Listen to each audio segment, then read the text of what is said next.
ఒక వారం క్రితం నేను ఒక పెళ్లికి వెళ్ళాను. మండపం అలంకరణ అద్భుతంగా ఉంది. 1000 మంది అతిథులు, మంగళ వాయిద్యాలు మోగుతున్నాయి. పెళ్లి కొడుకు తండ్రి ఒక సక్సెస్ఫుల్ బిజినెస్ మ్యాన్. హైదరాబాద్లో 3 ఫ్యాక్టరీలు, సొసైటీలో చాలా పేరున్న వ్యక్తి. పెళ్లి ఏర్పాట్లన్నీ అద్భుతంగా జరిగాయి.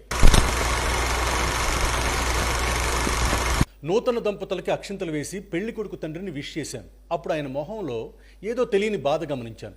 జనరల్గా ఆడపిల్ల తండ్రికి పెళ్ళయ్యాక కూతురు ఇంట్లో నుంచి వెళ్ళిపోతుందని బాధగా ఉంటుంది కదా. కానీ కొడుక్కి పెళ్లి చేస్తూ మహాలక్ష్మి ఇంటికి వస్తుంటే ఈయన మొహంలో బాధ ఏంటా అని ఆలోచించా. మళ్ళీ అంతలోనే ఈ పెళ్లి పనుల వల్ల అలసిపోయి అలా కనిపిస్తున్నారేమో, ఆ అలసట నాకు బాధలా కనిపించిందేమో అని నాకు నేను సర్ది చెప్పుకొని భోజనం చేయడానికి వెళ్ళా. అక్కడ భోజనం హాల్లో పక్క టేబుల్లో ఒక బంధువుల గ్రూప్ మాట్లాడుకుంటున్నారు. ఒక ఆవిడ అంటుంది, ఏమిటో ఆయన అంత గొప్పవాడు అంటారు కానీ వాళ్ళ సొంత తమ్ముడే ఈ పెళ్లికి రాలేదు.